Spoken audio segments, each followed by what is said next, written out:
Messages, system alerts, and notifications. As we discussed in the Messages Overview video, in addition to user messages, prognosis also includes two types of system-generated messages in the form of an alert or a notification. Such messages are triggered by encounter or patient-level activity or clinical transactions in conjunction with predefined values in the supported events property. Alerts and notifications are similar in purpose, but with a subtle distinction. Typically, notifications are informational and may not require user intervention, whereas alerts usually require a user response or are of critical nature. Working system messages is often a standard part of the physician workflow, as some of these include reviewing incoming lab or radiology results, refill requests, referral notifications, and other scenarios.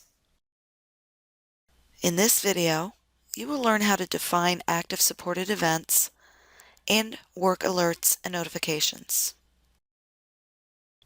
Before we look at how to work the alerts and notifications, it's important that you understand what alerts are available and which ones are enabled for your practice. This is controlled by the supported events property. To view these events, access the System Help and navigate to the S index and choose Supported Events. For instance, these first two notifications, number 11 and 12, are FYI notifications regarding appointments being moved or canceled. Perhaps your doctor does not care about these movements on his schedule, since he only cares about the appointments patients are actually keeping. Or maybe he's interested in keeping on top of the patients who recurrently cancel or reschedule so that he can manage his practice accordingly. New practices just starting out in a community may be marketing and sending thank you letters to those external providers who are referring patients, so perhaps number 13 is a notification that he would like. Please note, however, if you are a practice with existing patients and are just turning on prognosis, every patient will be considered a new referral the first time they are entered into the system. This means that within just a few days, your inbox may be filled with numerous messages of this nature. Further down here, we see number 25, which is a notification that informs the doctors when a clinician has approved a prescription under his name and credentials, while number 38 is an alert that a clinician has entered a prescription that requires the physician approval. Depending on whether or not you allow clinical staff to do prescriptions, will determine which one of these alerts you would want to be enabled. In both cases, the message will have the RX attached for the doctor to easily review and/or approve it directly from his inbox. There are similar notifications for lab and radiology orders, for example, number 14, 15, 18, and 19.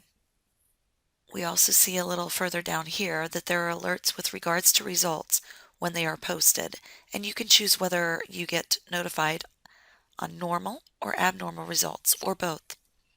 As you familiarize yourself with these events, you'll find that they cover most activities in the system, both EMR and on the patient portal, to assist you with managing the practice as well as your patient's care. Once you have identified the events and whether or not they're applicable for you, the events supported property must be defined accordingly by adding or removing the applicable numeric ID. This requires administrative rights. Now let's see how these alerts and notifications appear in the user's inbox and how to work them. I'm logged in as Dr. Cooper. You'll recall from the Messages Overview and Inbox video, all message types display by default in the user's inbox. However, you can filter to view only notifications or alerts to filter the contents exactly displayed accordingly. Here we have filtered to view only notifications for Dr. Cooper. We see that event number 25 has been left enabled, which informs him of prescriptions that have been written or approved by his clinical staff. In Dr. Cooper's case, he has also elected to keep the notification number 13 enabled, so he can reach out in the community to the doctors who are sending him new referrals. Next, we have filtered to view only alerts for Dr. Cooper. We see that event number 38 has been left enabled, which alerts Dr. Cooper that one of his clinicians has added a prescription that requires his approval. In this example, we also see the pharmacy refill requests that have come into Dr. Cooper to approve or deny. Remember, these are automatic when a doctor is enabled to electronically prescribe. This alert is not part of the supported events property we discussed earlier. Now, to work our notifications and alerts, you'll notice that with the notifications and alerts, there is a magnifying glass on the right side of the screen in the Zoom column. This is the shortcut to specific transactions on the chart which require the doctor's review or approval.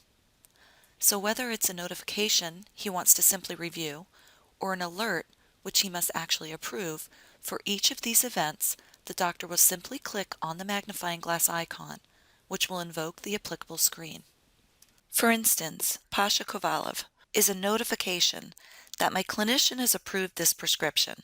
When I click the magnifying glass, I can review the details, including the pharmacy, dose, frequency, etc. You'll notice the check mark next to the drug name, and the fact that the Save button is disabled indicates that the RX is completed, so this is read-only.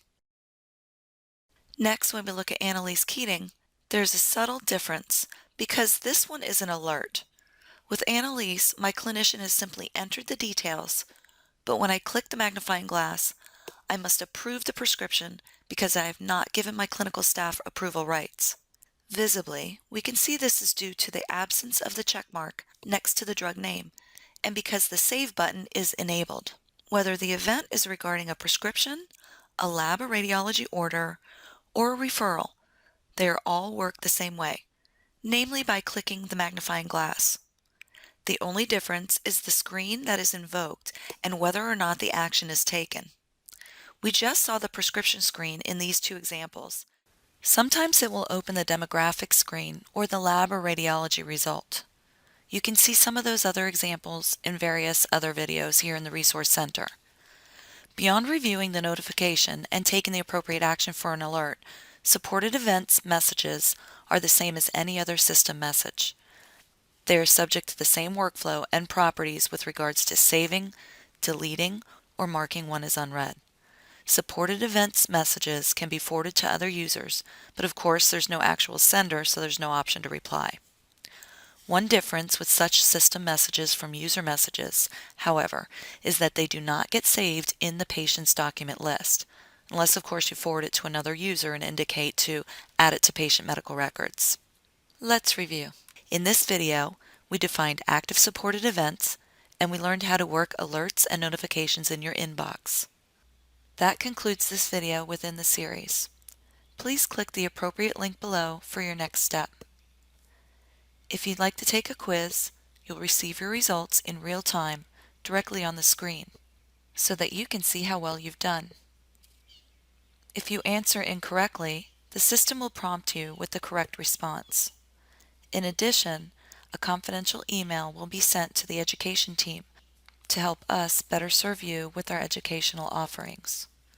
Second, watch the next video within this series that you are currently in. And finally, return to the video library main page. As always, feel free to contact us through the Resource Center or email us with any additional questions or comments.